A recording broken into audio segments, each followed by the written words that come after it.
Ay mga kabeshi kong magaganda na katulad ko. So, ito, nagluto po tayo ng napakasarap at napakasimpleng recipe. Ito yung garlic butter chicken. Ayan siya. With baked potato. So, ayan siya mga kabeshi.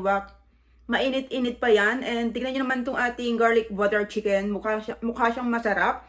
So, ito yung ating recipe for today's video. Kung gusto nyong malaman kung paano ko ito niluto, please keep on watching. So, ano pang hinihintay nyo? Welcome sa Panlasang Lot-Lot. Charot! Charot lang. So, let's go mga kabeshi. Samahan nyo ako magluto.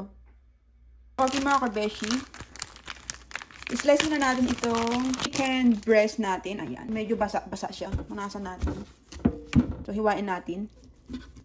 Ang paghiwa dito is yung parang pa-cubes. Ganun. Ganyan. Ayan.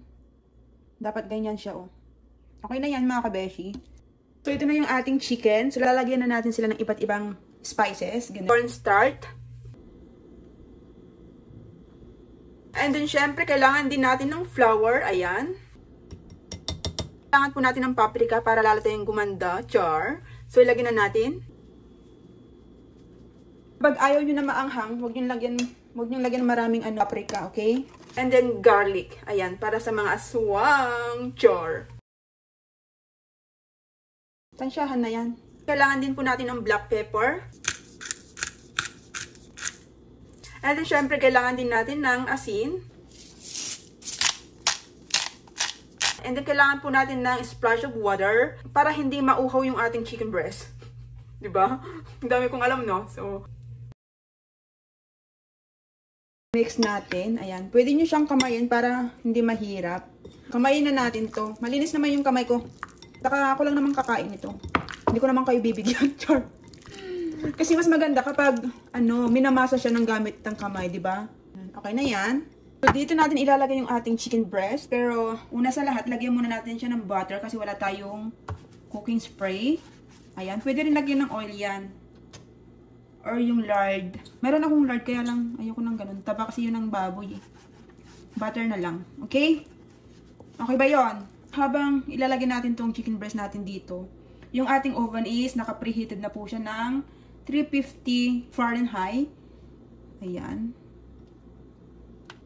And then lulutuin po natin ito ng mga at least 30 minutes mga kabeshiwa. Okay? Makuryente. Ayan. Nakahilera na dyan. So next naman natin na gagawin is ilalagay na po natin sa oven. Let's go. Gusto nyo bang sumama sa oven? Char. Alright, lagyan na natin. Ito na yung ating patatas mga kabeshiwak. Nahiwa na natin. Hindi ko na kayo sinama sa aking paghiwa. Baka pati kayo ay mahiwa ko. Char.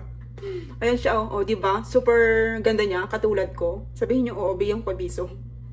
Charot lang. So, ayan. So, ngayon, ang ating gagawin is lalagyan na rin natin ng iba't ibang spices. Okay? So, let's go. Naamoy ko na yung chicken natin. Super bango niya, mga kabeshi. Lagyan natin ng asin.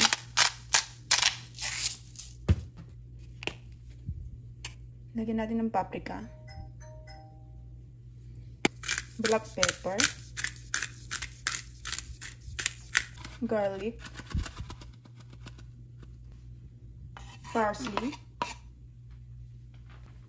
Then mix natin siya. So lagyan natin ng butter. Diyan. Diyan na lang natin ilalagay. Ayan, para matutunaw. Matutunaw na yan dyan. Ito namang ating potato is i-bake po natin ito ng at least 35 minutes, okay? Gusto nyo bang sumama sa oven? Char. So, ayan mga kabeshi, luto na po yung ating chicken breast. Ayan sila, oh. Kukunti lang, no? Huwag na kayong humingi, kukunti lang para sa akin lang to. Char. So, okay na yan. Next na gagawin natin is gagawa tayo ng garlic butter, okay? So, habang inaantay nating maluto yung ating potato, gagawa tayo ng garlic butter. So, ayan, para sa ating garlic butter, kailangan natin ng maliit na kawali lang. Ilagyan na natin ng butter. Ayan. Lagyan din natin ng garlic. Ayan, para sa aswang. And then, haluin natin. Lagyan natin ng konting soy sauce. Ayan, konti lang.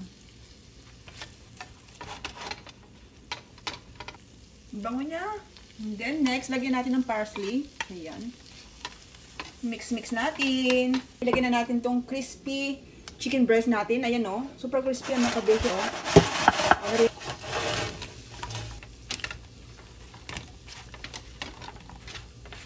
Ayan mga kabeshi o. Diba? Mukhang masarap. So ito na yung ating crispy potato. Diba? Ang bango niya mga kabeshi. Sarap. So, ito na mga kabeshi. Luto na po yung ating garlic butter chicken with baked potato. So, look at that. Oh my. Ayan o. Mukha siyang masarap.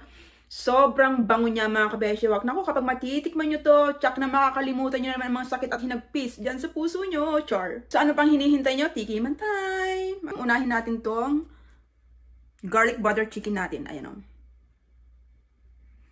Bango. So, kain.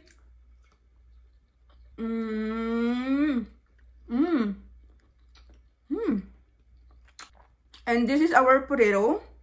Ayan siya. O, mukha siyang sunog pero hindi yan sunog.